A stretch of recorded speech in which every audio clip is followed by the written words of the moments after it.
Dan tadi Abuya Kiai memancing dengan pantun, dari Bangkalan ke Prenduan, mampir sebentar ke desa Durjan. Itu perjalanan saya hari ini. Tadi Abuya Kiai mengatakan, Ustadz Somad katanya senyumnya manis. Orang Durjan pakai gamis. Kalau pakai gamis jangan olahraga. Kenapa Ustadz Somad senyumnya manis? Karena dikasih buah naga. Itu sekedar menyambut, membalas tradisi berpantun saja. Sebenarnya pantun itu untuk mencairkan suasana. Sebenarnya pantun itu untuk melihat suasana hati jamaah. Ternyata setelah dipancing dengan pantun, kelihatan semuanya senyumnya cerah merekah. Itu tanda jamaahnya tidak punya masalah. Dan kelihatannya jamaah nggak ada utang. Ustaz tahu dari mana? Senyumnya bisa lepas gitu. Orang kalau lagi ada masalah susah mau dipancing dengan pantun senyum.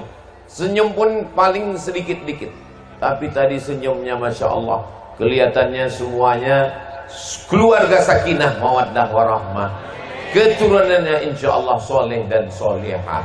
Yang ada utang insya Allah dilunaskan Allah Subhanahu wa ta'ala. Oh banyak juga yang belum. Yang belum ada jodoh dipertemukan dengan jodoh yang baik. Oh banyak sekali. Tapi kelihatannya yang bilang amin sudah menikah semua. Maksudnya amin, anak-anaknya nanti mendapatkan jodoh yang baik-baik, yang soleh dan solehah. Qurrata a'yun, sejuk dipandang mata insyaallah. Amin ya rabbal. Tema kita petang hari ini adalah sakera, keberanian menegakkan kebenaran, menumpas kemungkaran dan menebar kedamaian. Inilah yang akan disampaikan oleh Ustadz Abdul Somad. Doakan supaya saya diberikan taufik oleh Allah Subhanahu wa ta'ala. Amin ya rabbal alamin. Ada orang dengan gagah beraninya minum khamar, mabuk. Pas ditanya, kamu berani minum khamar? Saya nggak ada rasa takut. Ini berani juga. Namanya berani kesetanan. Allazi waswisu fi sudurin nas. Setan berbisik ke dalam hatinya, lalu kemudian dari hatinya masuk ke otaknya, dari otaknya masuk ke matanya, ke telinganya, sehingga tidak takut maaf berzina, tidak takut pakai narkoba, tidak takut main judi. Bukan keberanian ini yang kita maksudkan. Keberanian kita adalah keberanian karena Allah. Semuanya karena Allah. Semua amal kalau disebutkan nama Allah, karena Allah, walaupun kelihatannya kotor, najis, bau, tapi dia berubah menjadi ibadah. Betul? Loh, kok betul? Contohnya WC, toilet, tempat setan, tempat najis, tapi ketika disebut nama Allah, Allahumma inni a'udzubika minal khubusi. Jangan dibaca sekarang, bisa keluar. Allahumma inni a'udzubika minal khubusi wal khaba'is. Maka tempat yang kotor itu berubah menjadi nilai ibadah karena mengikuti sunnah Sayyidina wa maulana wa syafi'ina Muhammad sallallahu alaihi wasallam. Jadi keberanian yang pertama, keberaniannya karena apa? Keberaniannya karena Allah. Adapun keberanian karena melawan agama Allah, melawan syariat Allah, itu bukan keberanian. Sekarang begitu banyak orang yang berani melawan ulama, melawan sunnah Rasulullah, mengejek-ejek. Apakah itu disebut sebagai keberanian? Keberanian, tapi keberanian karena kesetanan. Mudah-mudahan kita semuanya dilindungi Allah dari godaan setan. Makanya kita disuruh membaca Allahu la ilaha illa huwal hayyul qayyum. Jadi kalau ada teman kita, sahabat kita, jiran kita, kawan kita ngajak mabuk, ngajak minum, ngajak judi, ngajak zina, katakan tidak. Kalau dia tetap ngajak, Allahu la ilaha illa huwal hayyul qayyum. Masalahnya kita bacakan ayat kursi, yang ngajak ini hafal Yasin. Karena sudah menjadi tradisi. Bukan itu yang dimaksud. Adapun keberanian dalam Islam adalah keberanian siapa? Keberanian seorang yang ketika dia sudah sampai pada puncaknya, keberanian untuk meninggalkan ayahnya. Ayah kandung sudah tua, sakit-sakitan, berani dia tinggalkan. Harta emasnya berani dia wakafkan. Dan kemudian ketika dia sampai ke dalam gua gelap, tengah malam, bisa jadi ada singa yang tidur di dalam, bisa jadi ada ular, tapi kemudian dialah yang masuk ke dalam. Laki-laki itu adalah Sayyidina Abu Bakrin Siddiq. Makanya ketika sholat tarawih, Bilal mengatakan, Al-Khalifatul Awwal Sayyiduna Abu Bakrin Siddiq radhiyallahu anhu. Allah meridhoinya. Kenapa Allah meridhoinya? 3 keberaniannya. Berani meninggalkan ayah, berani meninggalkan keluarga, berani memberikan hartanya untuk agama Allah. Mudah-mudahan generasi kita juga termasuk generasi yang berani, insya Allah. Amin. Belum pernah lagi Ustadz Somad begitu dipanggil protokol. Berikut ini mari kita dengarkan tausiah yang akan disampaikan oleh Ustadz Abdul Somad. Lalu jamaahnya menjawab radhiyallahu an. Kenapa? Karena sahabat Nabi itu memang Allah yang menyebut mereka radhiyallahu an. As-sabiqunal awwaluna minal muhajirin wal ansar. Mereka yang dulu masuk Islam dari kalangan muhajirin dan ansar. Walladzina taba'uhum bi ihsan. Mereka yang mengiringi, mengikuti dengan ihsan. Mereka itu kata Allah radhiyallahu anhum. Mereka diridhai Allah wa radu'an, dan mereka pun ridha kepada Allah. Sedangkan kita belum diridhai Allah, tapi kita berharap mudah-mudahan dengan acara kita petang ini kita termasuk yang diridhai Allah Subhanahu wa taala. Amin ya rabbal alamin. Kamu kenapa belum menuntut ilmu ke pondok? Saya nggak berani ninggalkan ayah saya, ninggalkan ibu saya. Tidak punya keberanian. Kamu belum masuk pondok pesantren? Belum. Kenapa? Karena belum berani meninggalkan ibu. Ibunya juga belum berani berpisah dengan anak. Bukan keberanian seperti ini. Alhamdulillah, pondok pesantren banyak sekali di Pulau Madura, 4 kabupaten. Kalau dibandingkan dengan Sumatera, apalagi di Riau, jauh.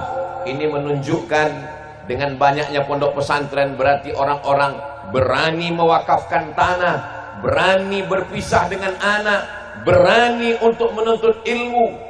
Mudah-mudahan Allah menjaga pulau ini tetap terjaga, terpelihara. Baldatun thayyibatun wa rabbun ghafur. Saya berani mewakafkan tanah saya, Ustaz. Nanti itu ada tanah saya wakafkan. Tanah siapa? Enggak tahu. Ya enggak bisa. Keberanian itu datangnya dari mana? Keberanian itu datangnya dari dalam. Memberikan harta itu adalah keberanian yang luar biasa. Saya berani mati, Ustaz. Banyak sekarang orang menyebut dirinya pasukan berani mati, tapi masih koma. Ujungnya berani mati, takut lapar. Mati berani, lapar takut. Saudaraku yang dimuliakan Allah Subhanahu wa taala, keberanian ini datangnya dari lubuk hati yang paling dalam. Orang takut kepada kematian, kenapa? Karena meninggalkan kehidupan. Rumah, kebun, suami, istri, anak yang sekarang nyata, yang sekarang kelihatan, yang sekarang bisa dipegang, nyata. Rumah nyata, kebun nyata, suami nyata, istri nyata. Tapi begitu ruh keluar dari jasad, ini ruh masih ada di dalam jasad. Jamaah, ruh masih ada dalam jasad? Alhamdulillah. Kalau ada teman sebelah yang itu berarti ruh sudah mulai keluar. Sekarang semuanya nyata. Rumah nyata, mobil nyata, jamaah nyata, ibu-ibu nyata, kiai nyata. Tapi begitu ruh keluar dari jasad, maka yang nyata ini menjadi tidak nyata. Sekarang kalau ada yang nantang-nantang, saya nggak percaya tuh sama ustaz. Mana malaikat, mana Tuhan, mana surga, mana neraka. Jangan marah. Bilang, tenang. Nanti kalau ruh kamu sudah saya keluarkan, semuanya menjadi nyata. Yang sekarang nyata menjadi tidak nyata, hanya dalam hitungan nafas. Innama amruhu idza arada syai'an ayyaqula lahu kun fayakun. Kita semua akan mati menghadap Allah. Lalu kemudian apa yang ditakutkan? Berani hidup, tak takut mati. Takut mati, jangan hidup. Takut hidup, mati saja. Itu dapat saya baca buku teman saya, namanya Ustadz Abdul Hadi. Ketika di Mesir, alumni Gontor, di halaman-halaman belakang saya baca pesan Kiai, berani hidup, tak takut mati. Takut mati, jangan hidup. Takut hidup, mati saja. Gimana mau mati Pak Ustadz? Orang saya belum ajalnya. Nanti ketika ngelihat ada jenazah lewat, ikut. Permisi sama keluarganya. Boleh ikut? Boleh, silakan. Saudaraku yang dimuliakan Allah Subhanahu wa taala, keberanian Sayyidina Abu Bakar Siddiq untuk memeluk agama Islam, padahal ayahnya Abu Quhafah benci, meninggalkan ayah dan keluarga, hartanya untuk Islam. Inilah yang disebut dengan keberanian. Adapun keberanian melawan perintah Allah, keberanian berbuat maksiat, bangkit dari dalam hati. Wa nafsin wa ma sawwaha fa alhamaha fujuraha wa taqwaha. Ada dua jalan. Jalan kiri namanya jalan fujur, jalan kanan namanya jalan takwa. Ini jamaahnya Masya Allah tabarakallah, sudah dibuatkan tenda khusus. Ini tenda laki-laki, tidak ada perempuan. Oh, ada sedikit. Saudara yang dimuliakan Allah Subhanahu wa taala, Ustaz Somad ketika nyebut fujur ke kiri, nyebut takwa ke kanan, jangan tersinggung. Ya tapi nunjuknya jangan ke mana? Oke, nunjuknya ke langit.